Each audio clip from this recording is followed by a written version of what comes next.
welcome to another edition of Harona, and my guest today is Juliet Ryan, who's lived in the Gambia and calls Gambia home now and has been coming and going since 2011. Juliet, welcome to the program Harona. Oh, thank you, Harona. I feel so welcome. And finally, welcome home. Yes. Sorry, I can't contain my excitement. I'm like this every morning. I get that, and you're welcome to be excited. Thank you. These are exciting times for Africa and Africans, and Gambia is a very exciting home to stay. Oh, absolutely. I mean, coming here has been something that I've dreamt about, I've lived for, I've worked for, I've done 3 jobs to get here, sold my house to get here. Yes. It's just every morning I would wake up and my only mission was, I got to go home. I got to go home. And like at work, I would put a Delassie note underneath the keyboard. And then every time they were racist to me, or every time they were horrible to me, I would just slide the keyboard. Remember, I'm building my house, I'm building my house, I'm buying my land, and I'm going home. And then I slide the keyboard back, and I remember every time I saw that Delassie, and then I type again, you know, and I'll ignore it. So let's go. Your connection to Gambia. How did you discover Gambia? Actually, it was really strange. A friend of mine was getting married in Ghana, and because of some circumstances that changed, we weren't able to go to the wedding. And so I said, no, well, I must go to West Africa. This is our roots. This is where we're from. And it just so happened that about 7 people all came to Gambia, and everybody was saying, Juliet, you must go to Gambia. You must go to Gambia. From next door neighbors to ex-boyfriends to, you know, friends to strangers that I even met in the bank. Everybody was raving about how wonderful and brilliant Gambia was, how naturally beautiful, and the people and the food and the vibrations of going out, the friendliness and loving, you know, loving feeling that you got here. And I just said, you know, this is the place. So we quickly went online and we booked. And when I came here, I'm not going to lie to you, and I'm saying to you, I got off that plane and I kissed the floor. Finally home. I kissed the floor. And it was lovely, but it was too short-lived. I realized the holiday was too short-lived, and I cried for the first time. How long was the holiday? It was only for 1 week. It was like 7 days. But I cried. I've never cried, I think, so much in my life. I mean, I cried from the hotel, from leaving the resort. I cried through the resort. I cried. Which hotel was your first when you came in? Palm Beach. Palm Beach? Palm Beach Hotel. You know the owner passed away very recently, actually. Mr. No. Yes, very recently. I was speaking to his sister when I was in England, because she lives in England, and she was going through some issues there. So I was trying to help her, but I didn't know. My condolences to the family. You know, they're a beautiful family, so you know, I feel sad about that. And I was crying, saying that crying, you know, there we go, that's a good link, because so I cried through the hotel, I cried on the shuttle coach all the way to the airport.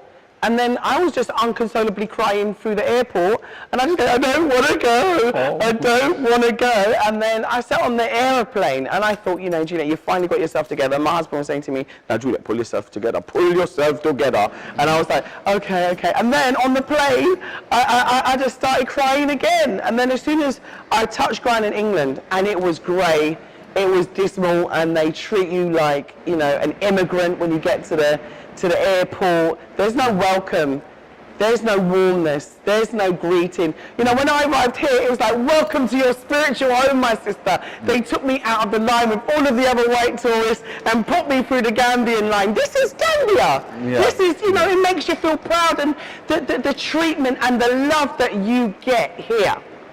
I mean, what airport have I ever arrived at where that has happened to me before? From Mauritius, I've been to like 28 countries, sorry. 28, that's a lot. Yeah, 28 countries. And I've never had that welcome. I've never ever had that kind of welcome before.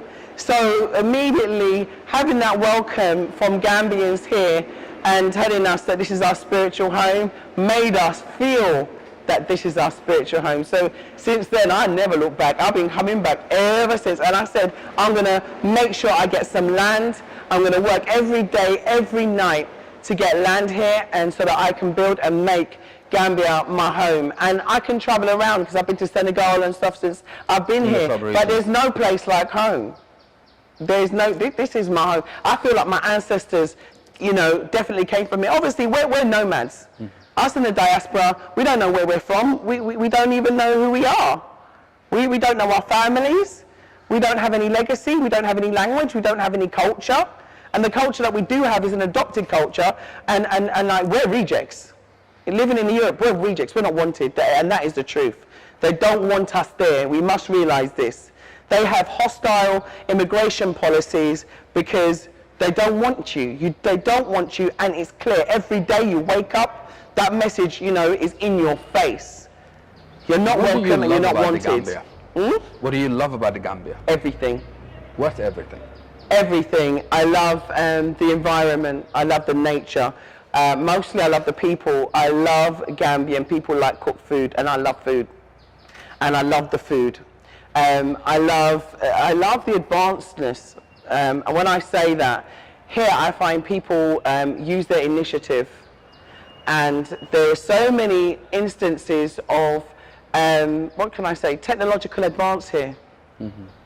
Like, I've seen some things here that I've not even seen in England. Like, for example, I went to the dentist, yeah? And I've been going to the dentist for years in England, and not once have I seen it inside of my mouth. But yeah, I went to the dentist here, Carrot Avenue, yeah, Lux Dentist, and I sat in a chair, and then a screen comes down. Okay, what's that? So I'm looking around, yeah, is this some laser, what's going on? You know, I'm from England, remember this, yeah? Fresh, yeah? And the next thing you know, the computer comes on with the probe that he puts in your mouth. He actually shows you on 4 separate screens what he's doing, what so you can see. You can amazing, amazing. I wasn't getting that. You know, the cash machines talk to you here. They say, enter your secret number. Yeah? They're polite. Even the cash machines are polite. The people are polite. The people here are friendly, loving, warm, courteous. I mean, sharing and caring and generous and loving. I can't overstate how much Gambia is just, I don't know, this is a special place. Gambia, of all the 28 countries I've been to, and remember, I'm Jamaican, and I'm not dissing Jamaica anyone, you know, I don't want to get it wrong, they get twisted. But here is home. Here is home. There's no place like home. We get that. I mean, a lot of us Gambians also get this attraction. If I am sure you have noticed now, a lot of Gambians speak like Nigerians. A lot of Gambians speak like Jamaicans. A lot of Gambians speak with a very terrible Cockney accent. A lot of Gambians speak with a very foul American slang and all of that. So you do know that a lot of Gambians would want to be where you were, in England. Yes. Yeah, unfortunately. What would you say to a lot of those people? Stay home. A lot of people are dying on the high seas, in the deserts, trying to just get to a place like England or France or Italy or somewhere. I got to say, yeah, when I read the stories and I see the press and I see the boats with, you know, children being washed up on the shores, and sorry, I get very emotional because there are thousands and thousands and thousands of Africans dying to go to Europe. But what for? I see Africans homeless. They ain't got no food, they've got nowhere to live. They got no life. I'm sorry, I should contain myself. Yeah, that's good. It's terrible. The life for Africans in Europe is abominable a lot of the time, unless they're highly educated. Thank you, sorry. I didn't mean to cry. It's just, it touches me because unless you see bodies being washed up and you see the real tragedy, you don't understand. Don't do it. Just don't do it. That's what I'm saying. It's in search of a better life, in search of a better future, in search of education. That's the way they see it. But the thing is, yeah, what small percentage of people actually get? I had a friend who was bombed in Libya, bombed to death, a good friend of mine. That's why this hurts. In search of a better life. What happened to his family? What happened to his children left here? What happened to the broken families? There's a legacy that you leave behind when you leave. It's not just about sending money here to build a house or to get a car, Because sometimes the life you lead there is the worst. I have seen the way that some Gambians are treated in England, particularly when they marry white spouses. And they're treated like slaves, like modern day slaves. And we as black people, it's hard for us to see that and to do nothing. I worked with the homeless for years. The amount of Africans that, you know, I've seen that are homeless, that become addicted to drugs, that turn mad, that turn insane. How many deportees have you got here in Gambia that are insane? I see them, they come to my store. Who get addicted to drugs, who end up peddling drugs, who go to jail or end up spending years in a deportation center. This is the reality. Or, you know, how many of you share in one room, eating rice because you can't afford meat? Because you can't get a job, because you can't sign on, you cannot get benefits. You cannot get you cannot get any health care because you're not entitled, because you haven't paid any national insurance contributions. This is the reality. You have to live on the down low. You have to live and pretend that you don't exist. And now because of immigration is so tight, you know, that you can't even get a job, not even a cash in hand job. So then you turn to nefarious means. And some, I'm sorry to say it, but some of our African brothers, yeah, and sisters are turning to prostitution. And I mean, just don't do it.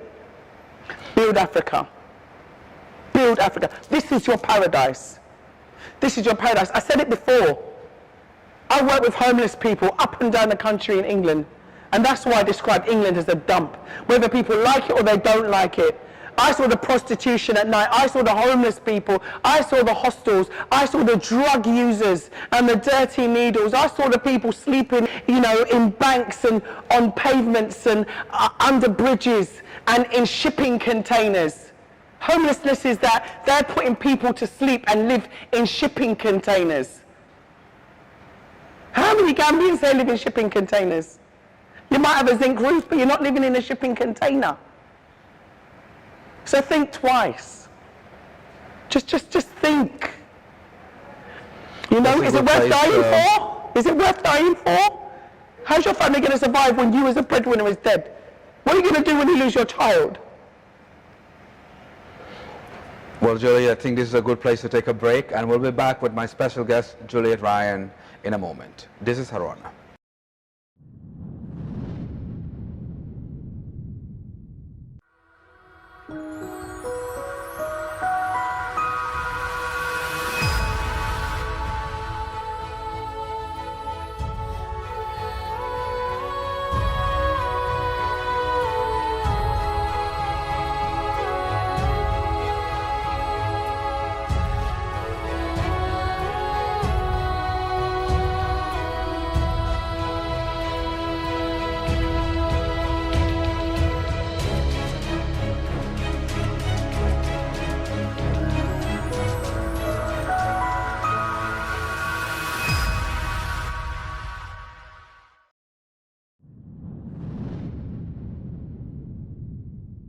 Welcome back to Harona with my guest, Juliet Ryan. Juliet, Gambian, who's moved to Gambia and calls this place home. Juliet, your passion for this country is recommended. For a start, I saw you on Myers, and amazing. I said, whoa, I've not met her. She lives in this country. You're so vibrant, and you will an ambassador for Gambia. That's what we see. You're shining right out there. So we try to reach out, find you, locate you. In fact, I wanted to get Maya as well. Unfortunately, I wasn't in the country, so we couldn't really meet, but I was following every step of the way. And then a few days later, there you go. You're already on your own and selling the Smiling Coast. I mean, I know as an ambassador, which unofficial as you may be, but I think has a telling to do with the rest of the world, and it's how you see this country, how you live life here. How do you see yourself and your new job, ambassador for Gambia? Well, I'm honoured. I'm humbled, and I'm honoured even to be given that title, to be honest with you. I'm just telling it like it is. I'm just telling the truth that this is a wonderful, wonderful, wonderful place, and everything that I'm saying is the truth, and what I'm showing on my channel is the truth, because people need to dispel some of the myths about Africa. When I was in England, you know, I'm going to be honest with you, and I know it sounds bad, and I don't want people to hate me for saying this, but I thought Africa was like fat-bellied, diseased babies with flies around their mouth that I was going to see laying in the street, and that I was just going to see people drinking dirty water from rivers, and that, you know, everybody would live in a hut. Live in mud houses. Yeah, and that everybody would have a shield. Some of us would live on trees. Yes. Yeah, and also what I knew about, and this was growing up, because we were fed Tarzan. You know, obviously as I got older, my perception changed, and because my dad was so pro-African and took me to the African Centre and so on, it changed my ideology about Africa. But, you know, as a child, this is what's fed to you from school in England, is that Africa is very primitive, which of course it's not. Africa, Gambia is very advanced, and you've got so many other lovely African nations that are so very advanced and are developing at a rate that is phenomenal. Africa is developing at a very, if anyone's coming, come now. So being an ambassador for me is not a title as such, it's second nature, just of me really expressing my experience here. It's not something that is that I shouldn't be doing, it's just something that you can't help but do. Because it's there, it's there, and it's about sharing, and I believe sharing is caring. So let's do this. Let's show people what it's really like. Let's show people the reality. Look at this beautiful place. Look at where we're sitting in. You know, they don't show you this on TV. The other day I was watching about South Africa. They showed these people kneeling by, you know, dirty water with rubbish when they were talking about, you know, all of the problems going on. Yeah, I don't call that xenophobia. I call it lack of development. Yeah, that's what I call that. I call that lack of investment from the rich corporations and the money trickling down to help other people down on the ground. That's what I call that. Yeah, and that has inflicted and incited some jealousy. That's all it is. But we can come together. We can come together in love. Jealousy is only a short-standing situation. And what it is that when we reunite and realize we're all Africans, we're all one family, it doesn't matter if you're in the diaspora, whether you're from South Africa, whether you're from Rwanda, whether you're from Kenya, we all one family. So once you realize that, I'm a proud ambassador, if you like. I'll take the mantra, I'll take the title, because there is nowhere like home, and Africa is our natural place of being. I feel vibrant here, I feel alive, I feel happy. I wake up every day, I feel sane. I feel sane. When I'm in England, I must admit, yeah, I was depressed. And a lot of us living in England are very, very depressed. That's why you meet a lot of people that come here. When they come here, they don't want to leave, because they feel connected. And connected to the people, connected to the country, connected to the very earth, and connected to the vibrancy of culture here. And what I love about here is that you might meet someone, they'll speak Mandinka, they'll speak Jola, they'll speak Wolof, they'll speak English, they'll speak Fula. I mean, how many languages? And this is one individual, so that everybody can communicate. How beautiful is that? We speak English and we still can't even get on in England. Yeah, we walk past each other in the street like ships. You sit on the train, you don't talk. You go here, everyone talks to you. I mean, this is what I call community. This is what I call, you know, this is society. This is true society. This is true nationhood. This is true humanity. All these developments and big buildings and people, you know, going to work in a square, then living in a square, then watching a square, then driving in a square, and all you're doing is going back into a square to get on the train, to go back, and no one's communicating, no one's even looking at each other, and then all you do is look in a square. Here you don't. You can sit down and drink a taya and talk. You communicate. And I haven't been snobbed. I've never been snobbed. Whether it's a man, you know, begging me $5, Oh, it's another person who's like the Minister Job. I went to see Minister Job for trade and industry and employment. I've never had such a warm welcome from any of the ministers that I've met in England. And I used to interview a lot. I did some, you know, work with the BBC for a while. I did a little stint with Sky. And I never had that. I never ever had that. So the feeling of joy that I have here, and, you know, speaking to him also and finding out about the opportunities for people in the diaspora coming to here to Africa, trade in, you know, the trade opportunities here, and the opportunities to create employment here are just, you know, unparalleled. So, yeah, I gladly take up the mantra, but I can't describe to you how wonderful it is to be here. It is wonderful. It's a great country. This is for sure. Now, coming back, settling, you now have a house, right? Yeah, well, we're actually building. You're building it where? We're building near Laratria. Laratria, yes. Yeah, and where it's near Laratria. It's just like further down. Yeah. And yeah, that's a nice house. I like it a lot. You're building it yourself? Yeah, we are. Okay, yeah, we started in April, and the roof is on, and all the roofs are done. Now we got to do all the second fixing inside. All so right. we're aiming to be moved in by about February. Well, early next year, you expect to move in? Yeah, we'll be moved in. Well, yeah. Brilliant. Yeah. Brilliant. Currently, we're in Kololi. We're living in Kololi. You're currently in Kololi, not too far from where we are, right? No. And we have a shop. We have a shop. What do you do in the shop? Yeah, we have a shop called 50/50, which is 50% new and 50% used goods. Okay. And we stock Gambian 50/50? goods. Yeah. Okay. 50/50.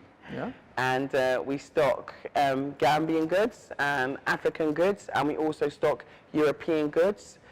We stock everything, and I make ice cream. I make. Okay. I know I shouldn't. This might seem boastful. It's okay. But I make homemade ice cream. And it's good? Very good. And I make it affordable for children because I love Gambian children. That's another thing I forgot to mention. The children here are the best. They shake your hand. They're so polite. They call you auntie. And they're so loving. Oh, I love the children here. I love Gambian children. They're so beautiful. They are the most beautiful children, honestly. And so for them, I make a little $5 ice cream that they can afford in a range of flavors, from baobab to mango and strawberry, banana, vanilla. And so, yeah, it's homemade, and it doesn't have sugar, and it doesn't have egg. So I make it as healthy as possible for them, and I just love serving them. And they're so they like it without sugar? Yeah, because it's still sweet. Okay. It's still sweet, not too sweet.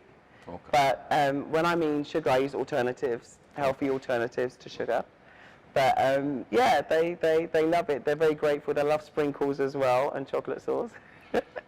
And yeah, they come day and night for ice cream. So yeah, I enjoy doing I think that helps. What other plans do you have for Gambia now that it's home? To be honest with you, there's a big project. There's a big project I want to do in Gambia, and I wish I could talk about it. And I can't because of intellectual property rights, but it would put Gambia on the map of Africa. It's a huge project that I want to do. You can't talk directly about it. Is it in the hospitality business? Is it in manufacturing? Is it in agriculture? Tourism. It's in tourism. Okay. It's massive. It's a massive, massive project. And I'm going to get as many investors as I can from Europe, as well as from Africa. I want it to be 50-50 again. Yeah, exactly, exactly. And it would bring in so much revenue to this country, and also it would employ a lot of people, probably nearly 1,000 people. So it is a huge project. And in England, I was a project manager and also a development manager. So that was my area of specialism. I also studied business studies and I studied law. So, you know, I want to use the skills that I had, because I was also a partnership manager. I worked within education. I also worked within the private sector. So I want to use a lot of the skills that I attained here, and to develop a massive project that would bring in millions and millions and millions of pounds here. So that's what I'd like to do, yeah. Great, and this is a good point for a second break. When we come back, we will conclude this great interview with Juliet Ryan. Stay with us.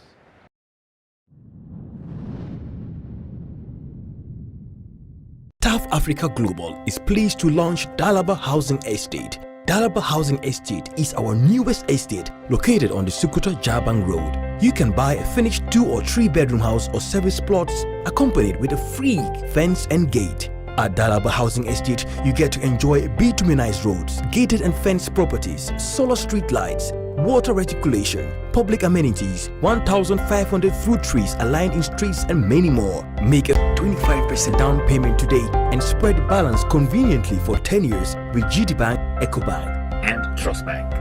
Terms and conditions apply. Wait, this is the best part. We are giving a discount on outright payments. For more information and exceptional service, please call our office line on +220 376 2333 or +220 776 2333. You can also visit our website on www.tafafricaglobal.com.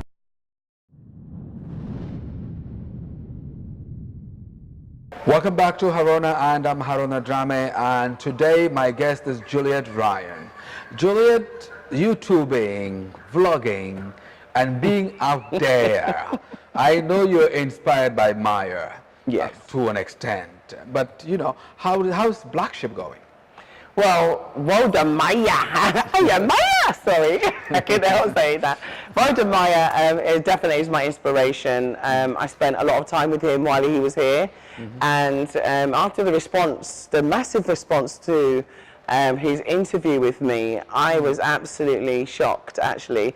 When I'm seeing it hitting, you know, over 1 million views, like, wow, 1 million views, people are looking at me, like, why, you know? So he said to me, no, it's because you've got a message and people need to hear the message. So I'm a complete novice. I'm not like you guys, you're complete professionals and you know what you're doing and your content is amazing. I love Paradise TV, by the way. And, you know, I also follow you on Facebook and I love what you do. So really inspired by both of you, really, to be honest with you. But yeah, Rhoda Maya said to me, you should do BlaXit. But BlaXit actually started from the UK. I did a television interview on Sky. It was about Raheem Sterling. I don't know if you know the football player, Raheem Sterling. There was an incident, a very terrible racist incident. And as a result of that, Sky News asked to interview me because of the racism that I had gone through with my children. And they were, you know, stories which were in the mainstream news and that had also gone viral, mainstream press. And I'd been on programs like This Morning on ITV with Philip Schofield and Holly Willoughby and others, and also BBC interviews and in all of the national press from the Sun newspaper across to the Guardian. And so basically, I, you know, was interviewed, and during that interview, I said, well, it's not about the Brexit, it's about the BlaXit, and I'm leaving, I'm out, I'm going back home. So the Queen BlaXit got phrased. From then, I said, I can't take the racism here anymore. My children have been horrifically abused in England, so, you know, and I'm not getting any support. And I think it was Paul Mortimer said, you know, she's dying by the death of 1,000 cuts. So I don't blame her for leaving the country. And also during the same interview, I also announced that, you know, it's time for us to get our tax rebate because us as black people have been paying taxes to pay compensation to slave owners. Why are black people paying compensation to slave owners up until 2015? And that's all my ancestors' tax, my grandma, my great-grandma, you know, since 1833, up until I'm paying taxes as a black person in 2015. And I don't believe that they would do that if it was like, you know, the Jewish Holocaust. Would they expect the Jewish, you know, people who suffered in concentration camps to go and pay compensation to the Third Reich and Hitler? No, they wouldn't. So why are they expecting that of us as Africans? And we must own our Africanness. Because, you know, the African journey is us, and we are Africa. We are intertwined. So, you know, I made that clear. And so that's where BlaXit was really coined from. Because I said it's not about Brexit, it's about BlaXit. It's about us getting our act together and leaving. Because we're not wanted here. It's a hostile environment. We're not wanted. How much more racism are you going to take? You get overlooked for jobs. You're not selected for jobs because you're black. You're overlooked for any kind of promotion because you're black. Anything that you do raise, they racially stereotype you, and then you have everything going. We'll end the interview around there. I wanted to talk specifically about BlaXit and about selling Gambia, the agenda, and the direction we see you going. BlaXit. Yeah. BlaXit is definitely around showing Gambia. I'm not selling Gambia. I'm showing Gambia. I'm demonstrating Gambia. What I'm doing is I'm living Gambia. And all I'm doing is sharing my experience of living Gambia. Everybody has a different experience based on their own economic situation. I can't say that I can show all Gambian experiences, but I can only show it through my own eyes, through my own perception of what I know of Gambia. And whether it's in Kirchacombe, going through the roving, beautiful fields of, watermelons and groundnuts, and seeing beauty for as long as the eye can see, and sitting down and eating from a bowl with all of the local farmers. I love that. There's so many different, layers to Gambia, and it's all contextualized in one beautiful woven cloth of so many different colors, of so many different feelings. But the feeling overwhelmingly is of love. It's like you're cloaked in this beautiful woven cloth of love. And it's a feeling that I've never felt before other than when I'm here. So BlaXit is really about taking this tapestry, taking this cloth, and put it on display to the world so that they can also feel the love. And feel the love we do. But how about Gambians? How do you see the reception from Gambians around the world? I mean, you've been viewed by a lot of people. Do you get some nice comments from Gambians or some not nice comments from Gambians? Can I be honest with you? You should be. I've got phenomenal comments from Gambians. They are so proud. They are very, very, very proud and very pleased. Very pleased to be seeing their country shown to the world. I mean, we have viewers from all over the globe.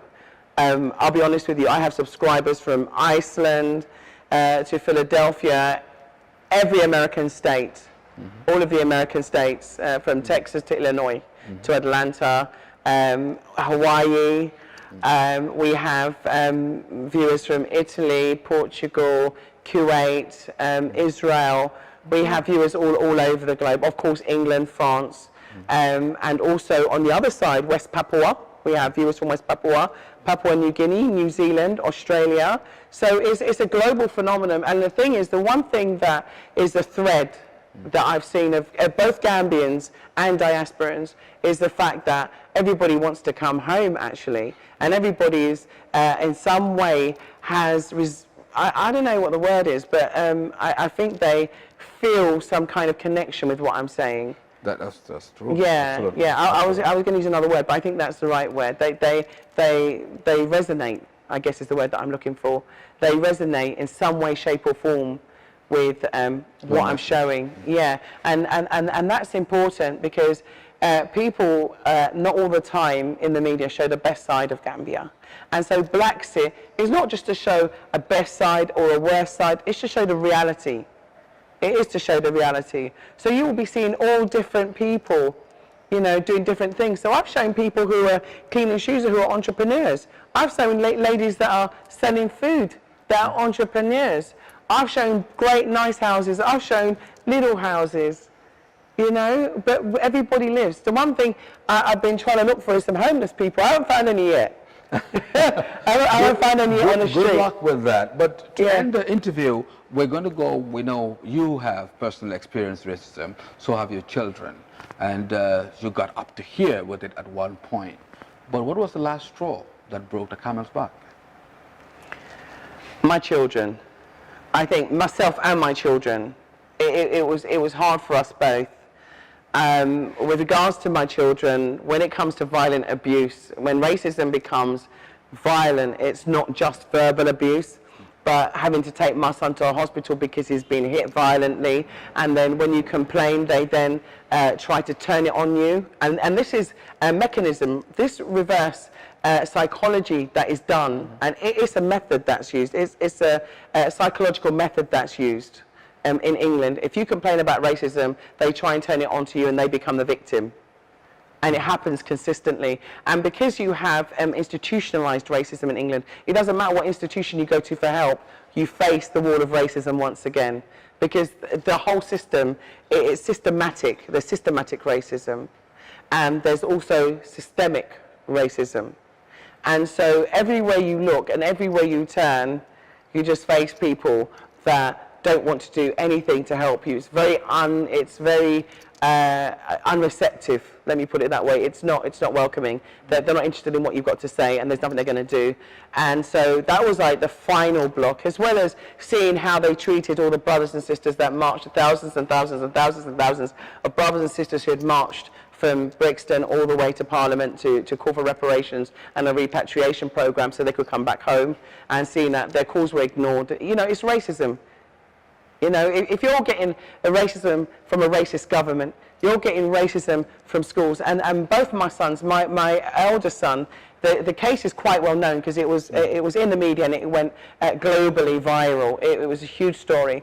Is that my son, he basically went to school. It was his final day of school, which should have been a really vitriolic and a fantastic celebration for him.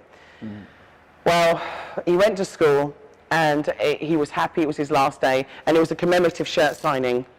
And you know, he came home, and on the back of his shirt they'd written the N-word, you know, the bad word, and also coon twice, and also go back to the jungle, which for us is incredibly hurtful and insulting, you know. And so after that, I just was straight on the media. I was on Sky News the next day, and then the story just exploded and went viral. But as a result of that, I also started to become targeted by race hate groups, like UKIP, EDF, also another group I never even heard of before. They were also targeting us, and so it was hard to deal with it. And then one day, my son woke up. Because I had to take him out of school, and so he was being homeschooled, and he woke up and he was crying. My youngest son was crying. He's just 7, imagine. So I run into his room. What's wrong, son? How are you? You know, what's wrong? And then he says to me, you know, Mom, you know, I want to go home. So I'm thinking, hang on a minute, he's in bed, you know. But remember, he's been coming here as a child, from a baby. And so he said, Mummy, I just want to go home. And he was crying, and he was sobbing and crying. He's a bit like me, a bit emotional. And I said to him, okay, darling. I goes to him, but you're at home. He goes, no, I want to go home. I want to go to Africa. I don't like being here anymore, and I don't want to be here anymore. Don't force me to be here anymore. Mummy, can we go back to Africa? I don't want to be here anymore. Because here he's free. My son here is free. In England, can't your children play on the street anymore? Your children aren't free anymore. That's why children just play on computer games and, you know, stay locked in their houses. You know, it's worrying. And then you've got to worry about your children's safety because there are also unsavory things happening there, you know, that I didn't even want to talk about. So that was like the camel's back. That was what broke the camel's back. That happening to both of my children, that pushed me over the edge. And then afterwards, obviously getting targeted after the Raheem Sterling interview, it was played on the hour, every hour on the news. And so my face became targeted and even more known. Although it was in the Sun newspaper, which is read by millions, the Mirror newspaper, which is read by millions, you know, the Mail and all of the other broadsheets. So yeah, you know, it's one of those things. But I wanted to draw attention to the fact that this is what we're suffering. This is what we're going through. By way of last question, what would you have to say to anybody who's watching this interview and is going through racism, as it is in England, in the US, or anywhere else around the world? Don't stay silent. Don't suffer in silence. I was approached by so many other people that were going through what I went through and worse, like a mother whose child went to a school also in Clacton-on-Sea, whose son was punched in the side, and I saw the bruise myself, and they called me to the school. and, you know, we were suing the school. But I realised the whole system is up against you. So the system's up against you, but you cannot stay silent, even though the system is up against you. You must try, at least report it, write, you know, to someone, write to your MP. Like my MP, you know, he was not supportive at all. It was a waste of time. You know, I went to Parliament, and you can try to do different. I'm not being defeatist, I'm being realist, yeah? And the thing is that there are organisations, black organisations, that are out there to support you. So just reach out to those black organisations. It's very important that you can get support from them. You can get help from your own. But my most important message for those people that are suffering racism is come home. Come home. BlaXit. BlaXit home. And listen, Gambia is such a beautiful place. Come and check me here. Come for a holiday. You know, get some reprieve, get some release, get some respite from the hostile environment, because Brexit is just, you know, it's bred, unfortunately, a lot of hostility and a lot of racism and discrimination, and it's become toxic, and this toxic, horrible attitude and hostile, you know, immigration policies have now just bred a lot of intolerance.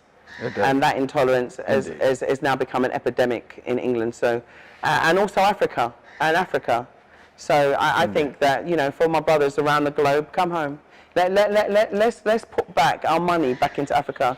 Come home, brothers and sisters around the world. Thank you very much, Juliet Ryan. It's been an absolute pleasure having you on Harona. Listen, I couldn't thank you more. Thank you. It's been an absolute honour. Thank you so much for having me. Thank and you. we love you. BlaXit loves you. Thank you. And I'm going to post all about you. Thank you. Thank you much.